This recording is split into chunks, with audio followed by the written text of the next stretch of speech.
कृष्ण ने किया सत्कर्म यज्ञ था, भगवान बुद्ध ने किया शुभ ज्ञान यज्ञ था। जीवन लगाया संत ने भूदान यज्ञ में, जीवन लगा शहीद का बलिदान यज्ञ में। होता है देश विश्व का, होता है देश विश्व का उत्थान यज्ञ से। जल्दी प्रसन्न होते हैं भगवान यज्ञ से, होता है सारे विश्व का कल्याण यज्ञ से। जल्दी प्रसन्न होते हैं भगवान यज्ञ से। आज हम लोग यज्ञ के वैज्ञानिक प्रतिपादन को समझेंगे। आप सब अपने शिशु के भविष्य को मंगलमय बनाने के लिए, उसके उज्जवल भविष्य के लिए, उसकी प्रतिभा को समुन्नत बनाने के लिए बहुत प्रयत्न कर रही हैं। आप सब और आपके शिशु सौभाग्यशाली हैं कि आप इस गायत्री परिवार की गतिविधि से जुड़े हुए हैं। आपको जान के बहुत आश्चर्य होगा कि यज्ञ, जिसे हम एक आध्यात्मिक प्रक्रिया समझते हैं, उस आध्यात्मिक प्रक्रिया में कितना अधिक विज्ञान छुपा हुआ है।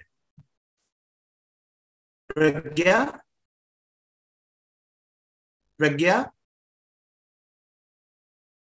आप लोगों को स्क्रीन शेयर हो रही है? हाँ जी जी डॉक्टर साहब, पर स्लाइड नहीं शो हो रही, मतलब अच्छा, सिंगल स्लाइड शो पे लगा। ओके, ये पूरी स्क्रीन शेयर हो रही है। ओके, हाँ जी जी। हम लोगों ने अभी पिछली बार यज्ञ के आध्यात्मिक पहलुओं पर विचार किया था। आज हम लोग यज्ञ के वैज्ञानिक पहलू को समझेंगे। ठीक है, तो आइए सर्वप्रथम परम पूज्य गुरुदेव पंडित श्रीराम शर्मा आचार्य, माता भगवती देवी शर्मा, जिनकी तप शक्ति के कारण हम लोग आजकल की कलयुगी परिस्थितियों से ऊपर उठ करके एक नए युग के आगमन की तैयारी कर रहे हैं, जिसमें आप सबके भागीदारी से हम सब की आने वाली संतानें एक अच्छे युग को देख सकेंगी। आइए परम पूज्य गुरुदेव पंडित श्रीराम शर्मा आचार्य, माता भगवती देवी शर्मा, इनकी सूक्ष्म उपस्थिति में, उनके सूक्ष्म संरक्षण में आइए हम लोग इस स्वाध्याय की शुरुआत करते हैं। ओम भूर्भुवः स्वः तत्सवितुर्वरेण्यं भर्गो देवस्य धीमहि धियो यो नः प्रचोदयात्। ओम गुरुर्ब्रह्मा गुरुर्विष्णु गुरुरेव महेश्वरः गुरुरेव परब्रह्म तस्मै श्री गुरुवे नमः। देव संस्कृति के निर्माता गायत्री माता और यज्ञ पिता हैं, इस पे हम लोगों ने चर्चा करी। और यज्ञ जीवन जीने का एक सर्वोत्कृष्ट दर्शन है, जो देव पूजन, संगति, करुणा, दान से मिलकर के बनता है। यज्ञ समस्त सृष्टि में हो रहा है, ये हम लोगों ने समझा। जैसे ऑक्सीजन और कार्बन डाइऑक्साइड गैस की साइकिल चलती रहती है, तो ये एक तरह का यज्ञ है। जल की एक साइकिल है, ये भी एक तरह का यज्ञ है। कोई भी व्यक्ति अपने पास जल को केवल अपने लिए नहीं रखता। तालाब, नदी की सतह से जल वाष्पीकृत होकर बादलों में जाता है, बादलों में इकट्ठा होकर के प्रेसिपिटेशन के द्वारा वो बरसात बन के नीचे आता है। पेड़ों पौधों की सिंचाई करते हुए, जीवधारियों की प्यास बुझाते हुए वापस नदी नाले में मिल जाता है। प्रत्येक व्यक्ति अपने मतलब भर का जल लेता है और अपने पास संभाल करके सारा जल नहीं रख लेता कि जो कुछ मेरे पास आ गया अब किसी को नहीं दूंगा, ऐसा कोई नहीं सोचता।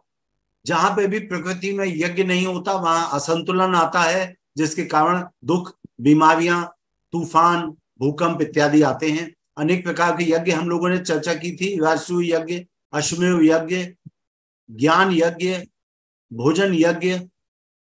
यज्ञ के प्रयोजन हम लोगों ने समझे थे, आध्यात्मिक प्रयोजन, जिससे मनुष्य में उत्कृष्ट प्रवृत्तियां उमगे, हम में दान देने की प्रवृत्ति आए, हम में लोगों की सहायता करने की प्रवृत्ति आए।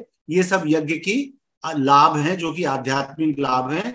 इसके अलावा आज हम समझेंगे कि यज्ञ के वैज्ञानिक फायदे क्या क्या हैं।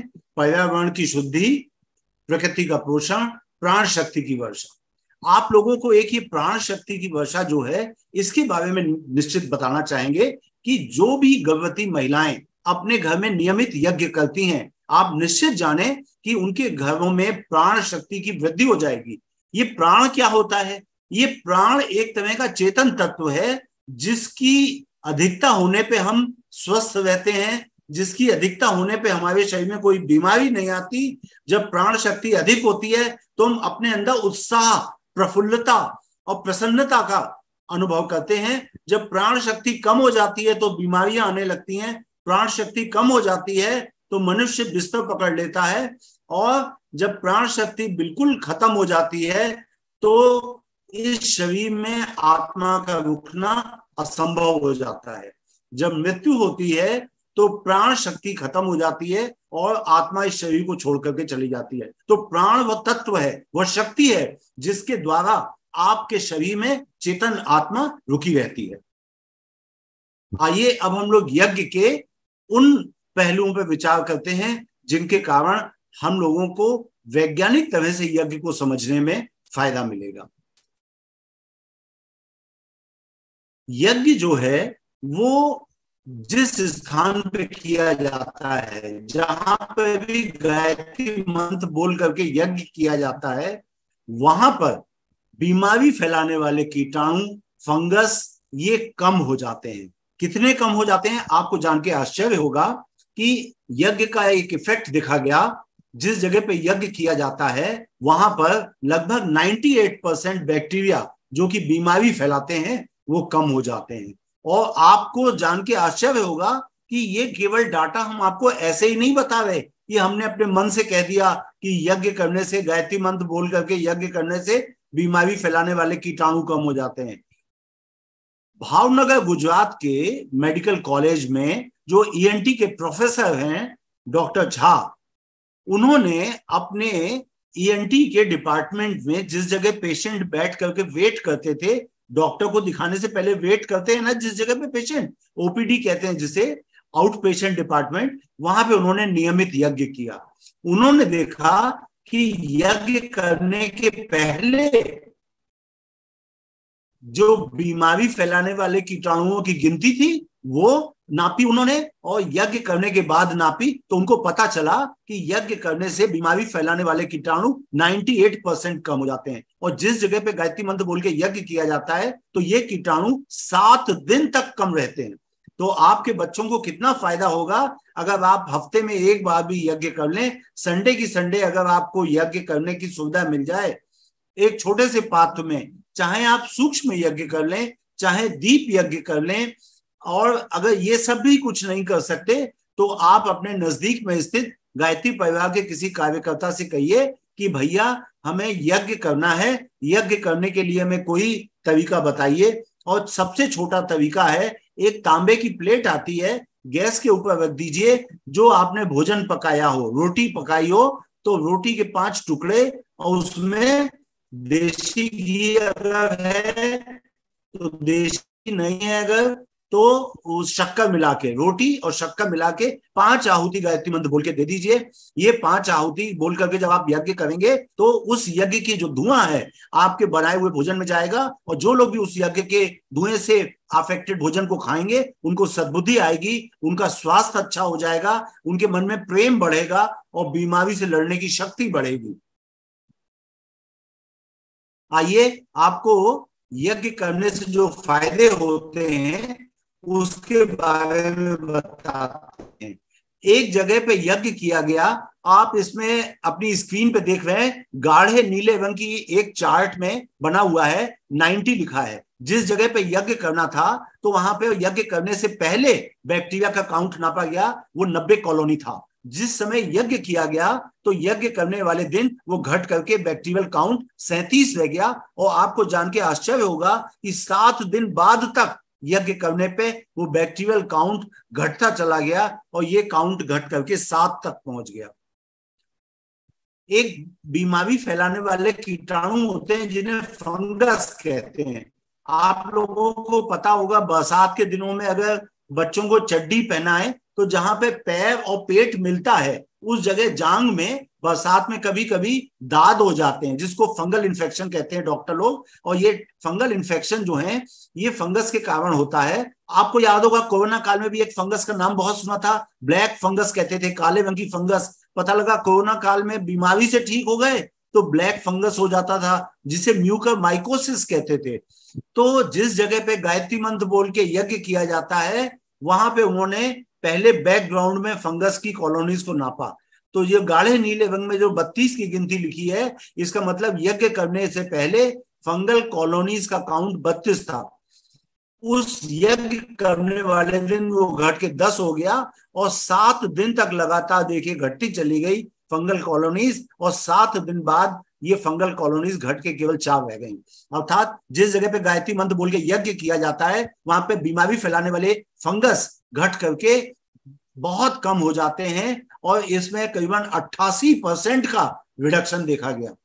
जो बीमारी फैलाने वाले बैक्टीरिया होते हैं वो बैक्टीरिया में 98% की कमी आई, फंगस में 88% की कमी आई। बीमारी फैलाने वाले कीटाणु, फंगस, इसके अलावा और भी तमाम तरह के कीटाणु होते हैं जिनसे बीमारी फैलती है, जैसे टीबी के बैक्टीरिया इत्यादि। उन सब में भी इतनी कमी आती है, लगभग 79% कम हो जाते हैं और 7 दिन तक कम रहते हैं।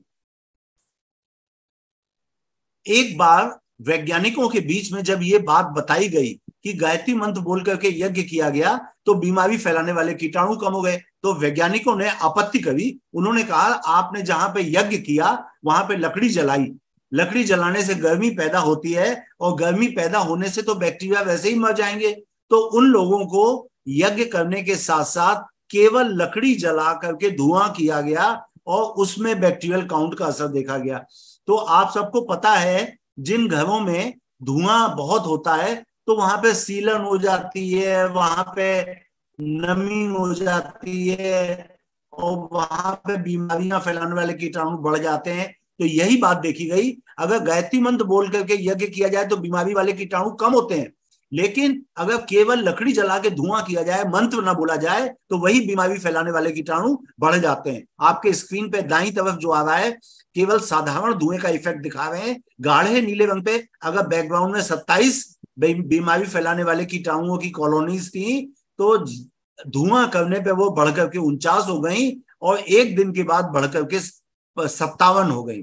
जबकि यज्ञ किया गया गायत्री मंत्र बोल के तो जो कॉलोनीज पहले 52 थी वो घट के 31 रह गई यज्ञ करने वाले दिन, और एक दिन बाद घट करके 11 रह गई।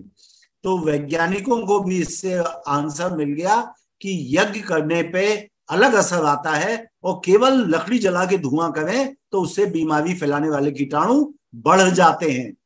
फंगस में भी यही देखा गया, अगर केवल धुआं किया जाए तो उससे फंगस नहीं मरती, बढ़ जाती है। बीमारी फैलाने वाले कीटाणु के अलावा अन्य तरह के जो कीटाणु थे उनके ऊपर भी असर देखा गया। तो साधारण धुएं का असर कीटाणुओं की गिनती बढ़ा देता है।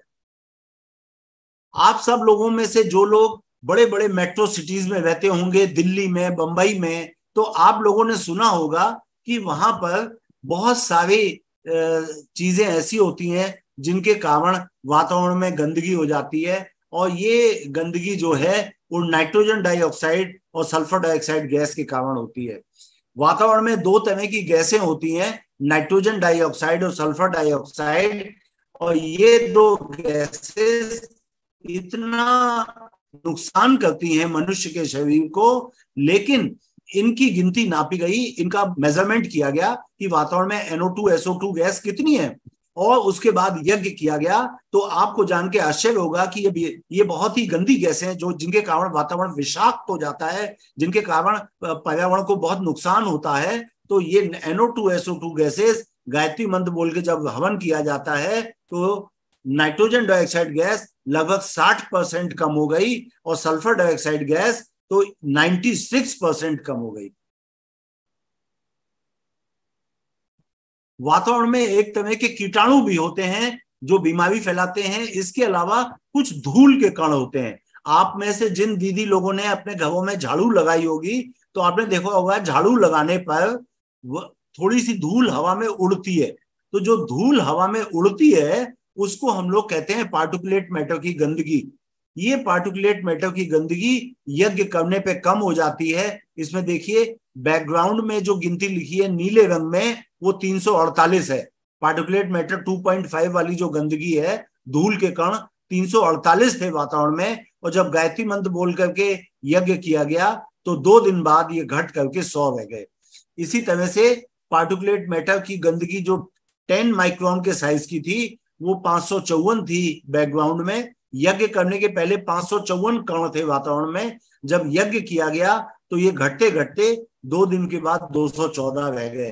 अर्थात वो धूल के कण जो कि हवा में उड़ते रहते हैं वो हमें दिखाई भी नहीं देते, लेकिन ये धूल के कण गैस में होते हैं। जैसे आपने झाड़ू लगाने के बाद देखा होगा गंदगी ऊपर होती है। जैसे आपके घरों में अगर दीपावली के पहले सफाई होती है, लिपाई पुताई होती है, या आप पेंट कराएं, अगर पुताई कराएं दीवालों की तो वेगमाल लगा करके वो चिकना करते हैं दीवालों को, तो उससे धूल के कण निकलते हैं। वो ये धूल के कण पार्टिकुलेट मैटर की गंदगी कहलाती है और यज्ञ करने से ये भी कम हो जाते हैं।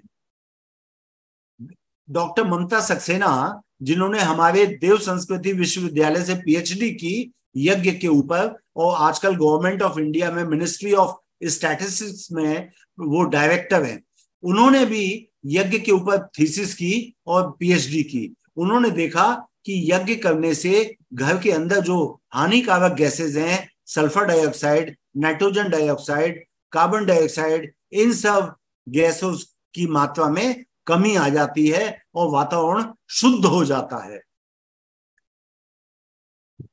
डॉक्टर ममता सक्सेना ने बैक्टीरिया के ऊपर रिसर्च किया। उनकी रिसर्च में 92% बैक्टीरिया कम हो गए, 88% फंगस कम हो गई, और भी अनेक कीटाणु कम हो गए, और नाइट्रोजन डाइऑक्साइड, सल्फर डाइऑक्साइड जो हानिकारक गैसेस थी वो कम हो गई।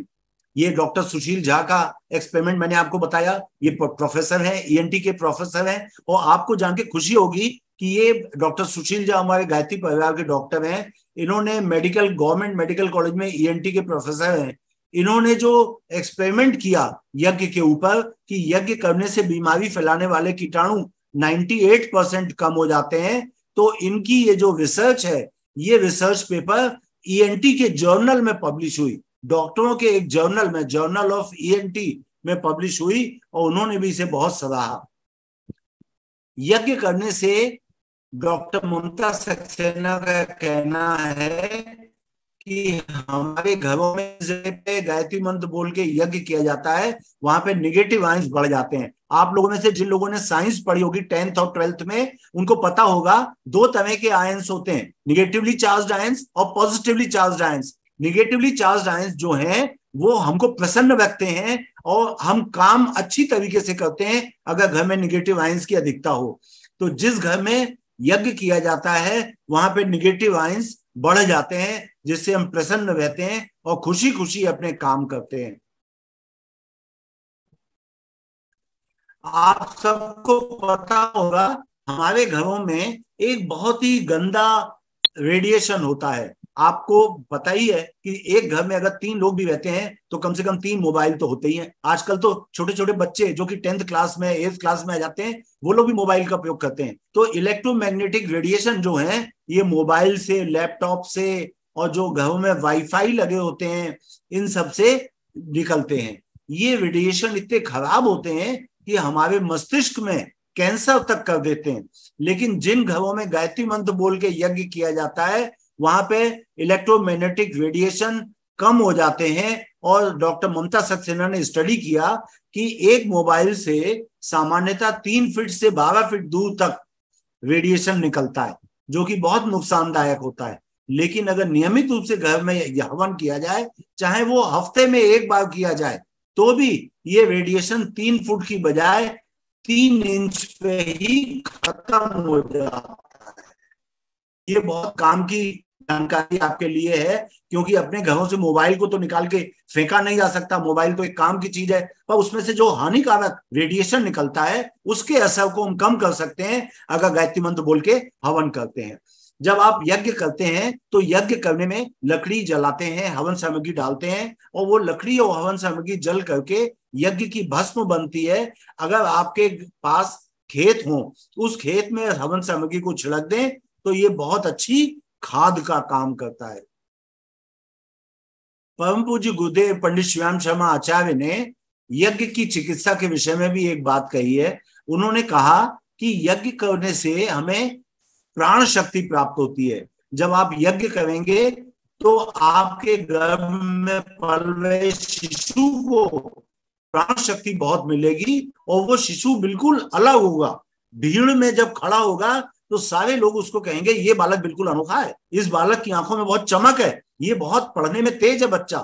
ऐसा हो सकता है कि आपके बच्चे में प्राण शक्ति इतनी हो कि मामूली तकलीफों से तो वो घबराएगा ही नहीं, क्योंकि जिस जगहों पे यज्ञ किया जाता है वहां पे निगेटिव हार्मोन्स कम हो जाते हैं और पॉजिटिव हार्मोन्स बढ़ते हैं। आप सबको पता है ना, आपको जितने भी आपके ये गर्भ संस्कार की क्लासेस होती हैं उनमें बताया जाता है कि गर्भ संस्कार कराने से हमारी बॉडी में पॉजिटिव हार्मोन्स बढ़ते हैं। ये पॉजिटिव हार्मोन्स सेरोटोनिन, एंडोर्फिन, एनकेफ्लिन होते हैं, और ये पॉजिटिव हार्मोन्स क्या करते हैं, आपको प्रसन्न रखते हैं। अगर आप प्रसन्न रहेंगी तो आपके गर्भ में पल रहा बच्चा भी खुश रहेगा। ये पॉजिटिव हार्मोन्स क्या करते हैं, सेरोटोनिन, एंडोर्फिन, एनकेफ्लिन, ये पॉजिटिव हार्मोन्स आपका ब्लड प्रेशर कम करते हैं। आपके ब्लड प्रेशर कम करने से क्या फायदा होता है, आपकी खून की नलियां चौड़ी हो जाती हैं। जब खून की नली चौड़ी होगी तो क्या होगा, ये आपके बच्चे की टुंडी में जो गर्भनाल जुड़ी हुई है, मां के यूट्रस से एक खून की नली चलती है जो बच्चे की टुंडी तक जुड़ी होती है, जिसे हम अम्बलाइकस कहते हैं। अम्बलाइकल कॉर्ड जुड़ी होती है जिसे हिंदी में गर्भनाल कहते हैं। तो जब आप यज्ञ करते हैं तो यज्ञ करने से प्राण शक्ति अधिक निकलती है, पॉजिटिव हार्मोन्स अधिक निकलते हैं। ये पॉजिटिव हार्मोन्स मंत्र शक्ति के कारण, सूर्य शक्ति के कारण, यज्ञ की ऊर्जा के कारण, और आपके मन में जो बच्चे के लिए प्रेम है उसके कारण पॉजिटिव हार्मोन्स निकलते हैं। और जब पॉजिटिव हार्मोन्स निकलेंगे तो आपके शरीर की खून की नलियां चौड़ी हो जाएंगी, ब्लड प्रेशर कम हो जाएगा, और अधिक खून, अधिक ग्लूकोज, अधिक ऑक्सीजन आपके बच्चे तक जाएगी। ठीक है। इसके विपरीत क्या होता है, अगर आपका किसी से लड़ाई झगड़ा हो जाएगा, मान लीजिए आपके घर में कोई आपको तंग करता है, या आपके घर में कोई ऊंची आवाज में आपसे बात करता है, तुमने ये काम नहीं किया, तुमने ऐसा क्यों कर दिया, खाना क्यों नहीं बनाया, अगर इस तरह से कोई कहेगा तो क्या होगा, आपके मन में गुस्सा आएगा। जब गुस्सा आएगा तो क्या होगा, निगेटिव हार्मोन्स निकलेंगे। निगेटिव हार्मोन्स क्या होते हैं, एड्रिनलिन, नॉर एड्रिनलिन और कॉर्टिसोल वगैरह। ये निगेटिव हार्मोन्स क्या करते हैं, ये आपका ब्लड प्रेशर बढ़ाते हैं, सांस लेने की गति बढ़ती है, आपका हार्ट रेट बढ़ाते हैं। तो जब ब्लड प्रेशर बढ़ता है तो क्या होता है, ब्लड प्रेशर बढ़ता है तो खून की नली सिकुड़ जाती है। अगर आप किसी से झगड़ा करेंगी या गुस्सा करेंगी तो आपके शरीर में निगेटिव हार्मोन्स निकलेंगे और वो ब्लड प्रेशर बढ़ाने के लिए खून की नली को सिकोड़ देंगे। खून की नली सिकोड़ेंगे तो क्या होगा, आपके बच्चे के शरीर में यूट्रस से जो अम्बलाइकल कॉर्ड जा रही है उसमें कम खून जाएगा। कम खून जाएगा तो कम ग्लूकोज जाएगा, कम ऑक्सीजन जाएगी, और आपके गुस्सा करने वाले हार्मोन्स जो हैं एड्रिनलिन, नॉरएड्रिनलिन और कॉर्टिसोल, वो भी जाएंगे आपके बच्चे के शरीर में, तो बच्चा भी गुस्सा करेगा, है ना। तो ये एड्रिनलिन, नॉरएड्रिनलिन और कॉर्टिसोल हार्मोन्स जो हैं ये ब्लड प्रेशर बढ़ाते हैं। और ब्लड प्रेशर कैसे बढ़ाते हैं, खून की नली को सिकोड़ के। आपको पता है ना, आपके घरों में मान लीजिए गमला रखा है, उस गमले में आपको पानी डालना है, लेकिन पानी डालने वाली रबड़ छोटी है अगर, तो वो क्या होगा, आप पानी वहां तक पहुंचाने के लिए क्या करेंगे, रबड़ के पाइप के मुंह को दबा दीजिए, तो पानी की धार पतली हो जाएगी और दूर तक जाएगी। तो वैसे ही अगर आपको गुस्सा आया तो एड्रिनलिन, नॉरएड्रिनलिन, कॉर्टिसोल हार्मोन निकलेंगे, ये आपकी खून की नली को सिकोड़ देंगे और खून की नली सिकुड़ने से ब्लड प्रेशर बढ़ जाएगा। तो बच्चे के शरीर में कम खून जाएगा, कम ऑक्सीजन जाएगी, कम ग्लूकोज जाएगा। ठीक है, तो निगेटिव हार्मोन से नुकसान होता है। यज्ञ करने से हम लोग जो मंत्र बोलते हैं उसके कारण निगेटिव हार्मोन्स कम होते हैं, पॉजिटिव हार्मोन्स बढ़ते हैं और आपके शरीर में प्राण शक्ति भी ज्यादा आ जाएगी। आप सब लोग को पता है जब हम लोग यज्ञ करते हैं तो क्या होता है। यज्ञ करने में हम लोग अग्नि जलाते हैं, अग्नि में हवन सामग्री डालते हैं और मंत्र बोलते हैं। तो जो मंत्र बोलते हैं तो मंत्र की जो साउंड एनर्जी है और जो आग आपने जलाई है उस आग की दो एनर्जी होती है, लाइट एनर्जी और हीट एनर्जी। आप जाड़ों के दिनों में आग जलाएंगे तो क्या होगा, गर्मी आएगी, मतलब आग में गर्मी होती है, मतलब हीट एनर्जी होती है। आप अगर अंधेरे में आग जलाएंगे तो क्या होगा, प्रकाश निकलेगा। तो इसका मतलब अग्नि जलाने पे लाइट एनर्जी भी निकलती है। तो जो हीट, लाइट और आपने जो गायत्री मंत्र बोला उसकी साउंड एनर्जी, तो हीट एनर्जी, लाइट एनर्जी और साउंड एनर्जी, ये तीनों एनर्जीज मिल करके एक ऐसी सुपरसोनिक एनर्जी बनती है जो कि आपके बोले गए मंत्र को, आपके बोले गए मंत्र के अंदर की अच्छी भावनाओं को दूर अंतरिक्ष में देवताओं तक लेके जाते हैं और वो सिनर्जिस्टिक एक्शन के कारण वो बहुत मल्टीपल टाइम्स वो एनर्जी बढ़ करके आपके पास तक लौट करके आती है। जब आप यज्ञ करते समय यज्ञ के अंदर हवन सामग्री डालती हैं, उसके अंदर घी डालती हैं, तो घी की एक छोटी सी कोटिंग, बहुत पतली पतली फिल्म घी की आपके द्वारा डाली गई हवन सामग्री के ऊपर जल जाती है और घी और हवन सामग्री नैनो पार्टिकल्स में डिवाइड हो जाते हैं और वाष्पीकृत होकर के आपके शरीर में वापस लौट करके आते हैं। ऐसा क्यों होता है? देखिए, आप हवन सामग्री डालती हैं जब यज्ञ में तो ऐसा नहीं होता वो जल करके राख हो जाती है। आप इसका एक साधारण सा एग्जाम्पल दे सकते हैं आपको। मान लीजिए आप एक मिर्च किसी व्यक्ति को खिलाएं, तो मिर्च खिलाने पे क्या होगा, केवल एक व्यक्ति को तकलीफ होगी, वो खांसी आएगी, छींक आएगी। लेकिन आग में डाल दें अगर मिर्च को, तो कम से कम 30-40 लोग जो पास में खड़े होंगे उन सब लोगों को मिर्च के छोटे छोटे कण, जो आग में डाली मिर्च, उसके मिर्च के एक्टिव कंपोनेंट कैप्साइसिन छोटे छोटे कणों में बट के, नैनो पार्टिकल्स में बट के और पास में खड़े हुए 30-40 लोगों को खांसने और छींकने पे मजबूर कर देगी। तो ऐसा नहीं है कि आप जो यज्ञ करते हैं तो हवन सामग्री जल के राख हो जाती है। जो भी आपने हवन सामग्री डाली वो आग में डालने पर छोटे छोटे कणों में विभाजित होके वापस आपको मिल जाती है और बहुत अनेक गुना असर दिखाती है।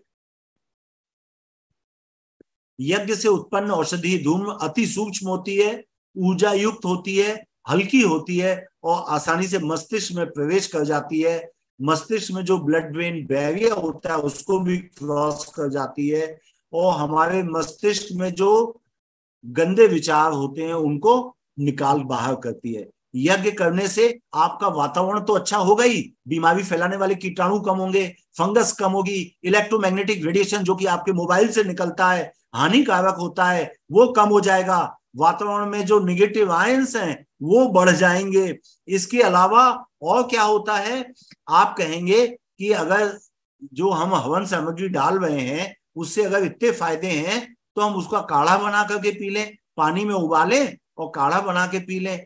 तो आपको बता दें कि काढ़े में ली गई औषधि के अधिकांश तत्व जो भी हम लेते हैं वो हमारे शरीर में जा करके केवल वही तत्व जा पाते हैं जो कि पानी में घुलने वाले हैं। जैसे नमक और शक्कर पानी में घुल जाती है तो ये तो पानी में घुल जाएगी, लेकिन अगर आप आयुर्वेदिक औषधि कोई लेंगे और वो पानी में घोल के काढ़ा बनाएंगे तो केवल वही तत्व घुल पाएंगे जो पानी में घुलने वाले हैं। लेकिन कुछ ऐसे तत्व होते हैं जो पानी में नहीं घुलते, तो वो तत्व भी हवन सामग्री का प्रयोग करने पे आपके शरीर को मिल जाएंगे। हमारे शांति कुंज से जुड़ा हुआ एक विश्वविद्यालय है जिसे हम लोग देव संस्कृति विश्वविद्यालय कहते हैं। उस विश्वविद्यालय में यज्ञ के ऊपर अनेक एक्सपेरिमेंट होते रहते हैं और यज्ञ करने से मनुष्य को क्या क्या फायदे होते हैं उनके ऊपर रिसर्च होती रहती है। तो डॉक्टर रुचि सिंह हैं, उन्होंने यज्ञ के धुएं पर रिसर्च किया और उन्होंने पाया कि जब हम लोग हवन सामग्री डाल करके गायत्री मंत्र बोल करके यज्ञ करते हैं तो उसमें अनेक ऐसे तत्व निकलते हैं जो हमारे वातावरण को साफ कर देते हैं और हमारे वातावरण में जो बीमारी फैलाने वाले कीटाणु हैं उनको कम कर देते हैं। जैसे फिनॉल, फिनॉल एक ऐसा तत्व है जो वातावरण के बैक्टीरिया को मार देता है।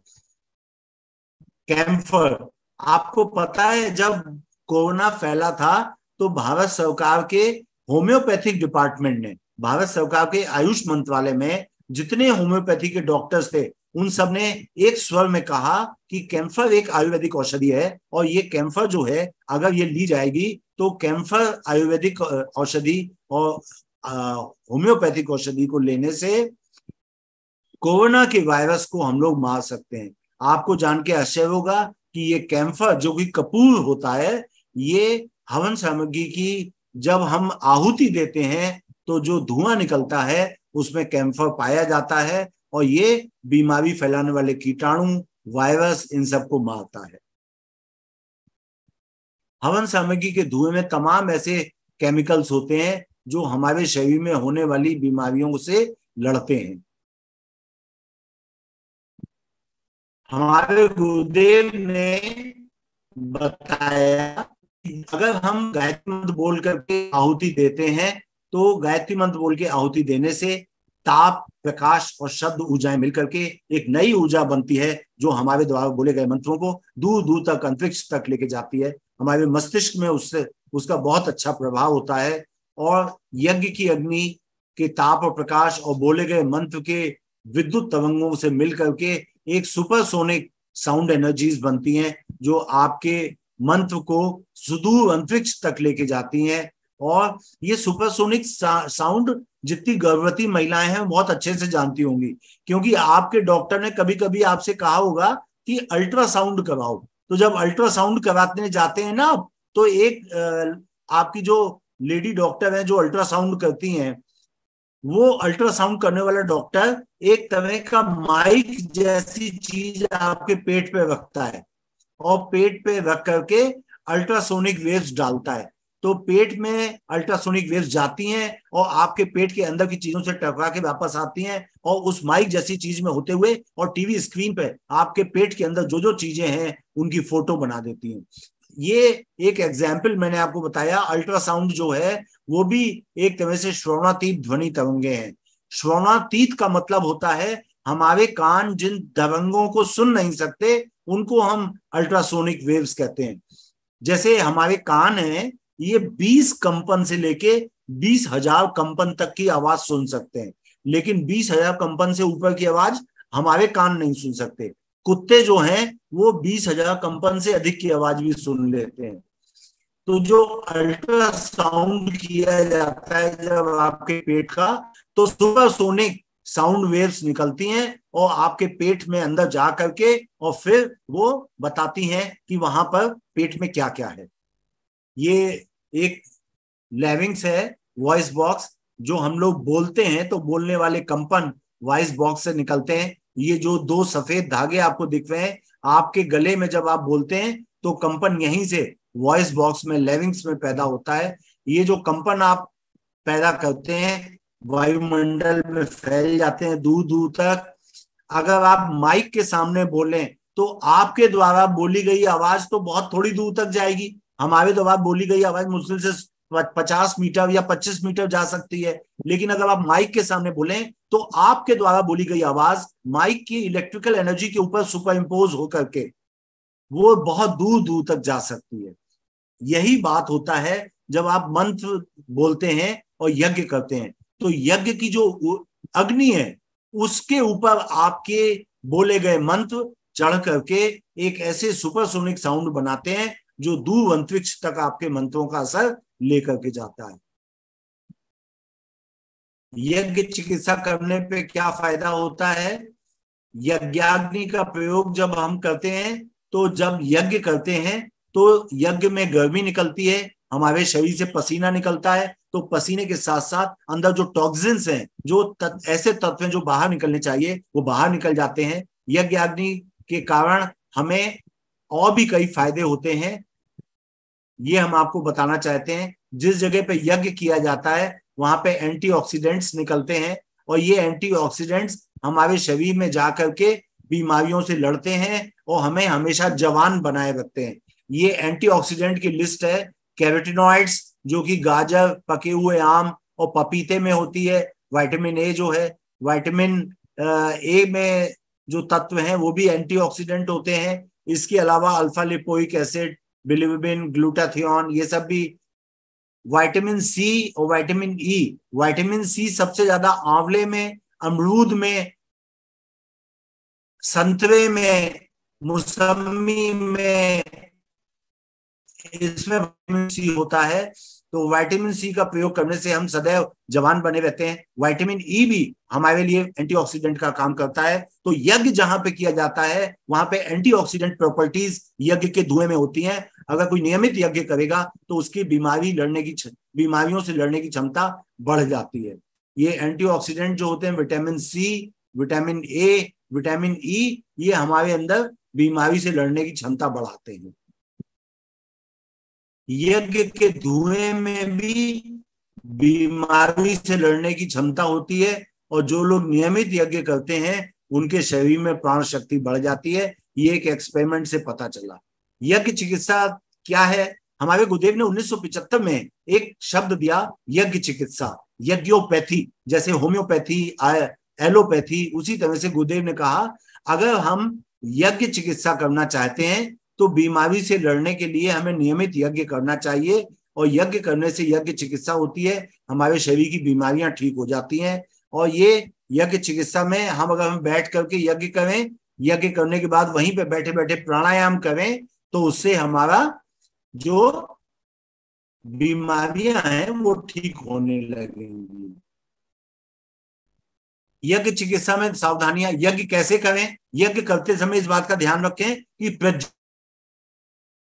ज्वलित अग्नि में ही आहुति दें। अगर अग्नि बुझ गई है तो आहुति नहीं देते हैं, पहले अग्नि को जला लें तब उसमें आहुति दें। हमारे शांति कुंज से जुड़ा हुआ जो विश्वविद्यालय है, द्युत संस्कृति विश्वविद्यालय, वहां पे डॉक्टर एकता चंदेल हैं, उन्होंने भी एक रिसर्च किया। उन्होंने देखा कि जिन बीजों को यज्ञ के पास रखा जाता है और फिर उनको बोया जाता है तो उनसे अंकुरण बहुत जल्दी होता है। जो यज्ञ के पास रखे जाते हैं बीज, जिन बीजों को यज्ञ करा दिया जाता है वो बीज जल्दी से पैदा होते हैं और उनका अंकुरण जल्दी होता है। उसमें अंकुर निकलने की गति बहुत तीव्र होती है। अगर आपके पास बहुत सारी गाय हैं, आपके घर में पशु हैं, घोड़े हैं, तो आप नियमित उनके पास जाकर के यज्ञ करें तो उनकी बीमारियां भी ठीक हो जाती हैं।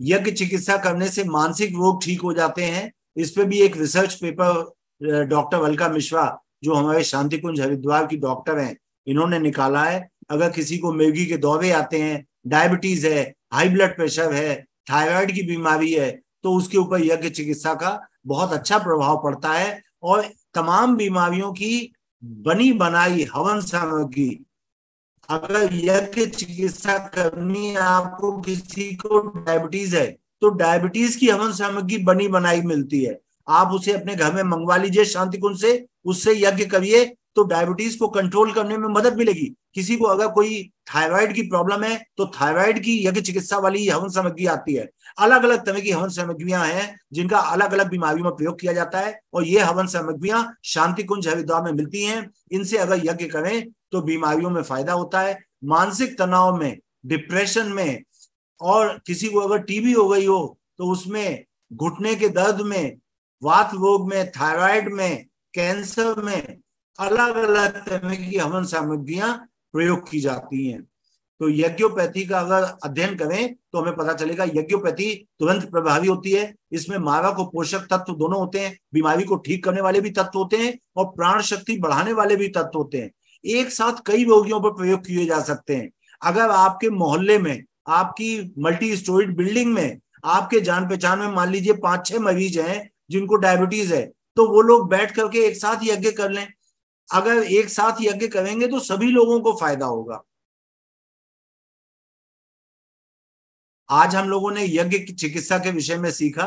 हम लोग अगर गर्भवती बहनें नियमित यज्ञ करेंगे अपने घर में, तो निश्चित जानिए कि आपके बच्चों को भी फायदा होगा, और यज्ञ करने के लिए गर्भ पुष्टि हवन सामग्री भी आप अपने घर पे बना सकती हैं। ये गर्भ पुष्टि हवन सामग्री से गर्भवती बहनें अगर यज्ञ करेंगी तो उन्हें बहुत फायदा होगा। आज के लिए इतना ही। आप लोग अगर कोई प्रश्न पूछना चाहें तो पूछ सकते हैं।